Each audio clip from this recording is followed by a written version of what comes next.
First and foremost, welcome to the Canucks community. Glad to have you here. You're getting settled in? Thank you. Yeah, I am. I got back Sunday night from the Combine in Toronto and made it back to my spot where I'm living this next year, in the Olympic Village there, and it's very nice and it's close to the office, so I'm happy. I'm happy about that. Close to our office too. Yeah, you're in our neighborhood. What's it like for you, Jim? I mean, Vancouver was once home when you were the player. Now you've come back. Is it almost surreal for you to be back here in the city and a part of this organization? Yeah, it's really a great feeling for me to come back. It's changed a lot in 25 years since I was here the first time, but it's exciting. You know, it's the hockey here is you know, the number one thing. The fans are passionate, so it's exciting to be back. And we're, you know, Trevor and all of our staff, we're, you know, working hard now, getting ready for the draft. Getting ready for July 1st free agency, and you know, we're excited to get this thing back on the right track.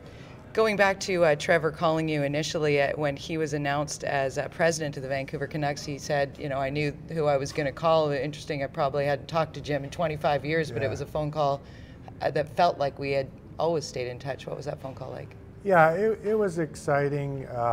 First of all, I was happy that Trevor got, you know, the opportunity to be the president. I think he's going to do an excellent job. And then when he called, you know, to set up the interview process, you know, I felt comfortable meeting with him because I knew him, you know, as an 18-year-old player on the team. So, I think it worked out well. It worked out well for him, and obviously it worked out real well for me. Jim, it's such a great opportunity for you to now be in the GM role, being the assistant in Boston for so many years. When you look at the transition, and you know the scrutiny that comes from this hockey market, is there something Peter Chiarelli said to you, GM of the Bruins, before you left, kind of words of wisdom to get you ready and into this role, because now you're in the hot seat?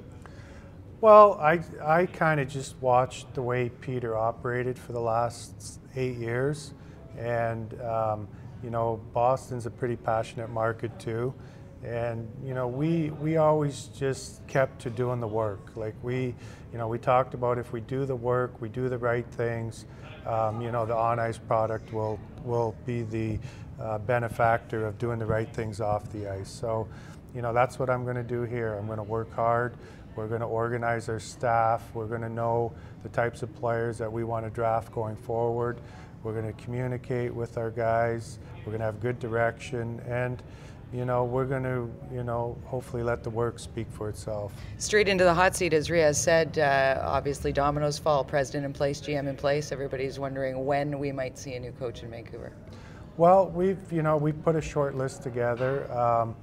We're going to start interviewing guys probably towards the end of this week, and you know, we're going to take our time. It's going to be an important decision for us as an organization to make sure that we have the type of coach that's going to fit into the style of game that we want to play and the types of players we have. So we're going to do our due diligence and work through the process, and you know, I don't know when we're going to have a coach, but when we feel we have the right guy, we're going to have a coach at that time. You know, being a good coach is being a good communicator as well as a leader. And sure, all of us guys in our fantasy pools can say, oh, this is going to happen, and kind of speculate. But when you have to go through this process, what's the one key characteristic you're looking at for the next head coach of the Vancouver Canucks? Well, I think to have real good communication skills, to work with our players, to make them better. So, you know, we want to play a structured system, but when they have the puck, we want to give the players the freedom to create offense and use their speed and skill. So we want to find a coach that wants to play that up-tempo, skilled game that our fans, you know, have gotten used to around here, and you know, continue in that tradition. What do you think your biggest challenge is in this role when it comes to the actual on-ice product? Well, I think recapturing and getting back to what we were good at as an organization. You know, like you go 3-4 years back, and you know, they win President's trophies. They're playing in the Stanley Cup Finals. You know, and for the most part, it's the same core group. So, You know, and these guys now are world-class athletes. You know, they can play, you know, well into their late 30s and still be effective NHL players. So we just need to get, you know, back to what we were good at, how we won, and you know, using our speed. And you know, these guys need confidence, like confidence to, you know, do the things that they were the best in the world at. You know, I remember when this one had the chance to talk to Trevor when he was announced as president. She went for the open moment and said, "Trevor, what's your greatest fear about being the president? Now that you're the GM, what's your greatest fear going into this role?"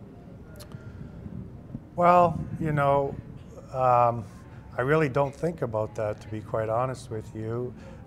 There's too much work to be done. You know, since I got hired, you know, we've had the scouting combine. I'm getting to know what everybody does in the organization, you know, meeting with the strength and conditioning coaches, trying to, you know, let them know what I feel is important going forward. And I haven't had really a chance to reflect on if things don't go well, if that makes any sense. I was just going to say, he is fearless. He is Jim Benning. He is the general manager of your Vancouver Canucks. Thanks for being on BT. Thank you. Awesome, Jim. Thank you so much. Thanks. Great. Thanks.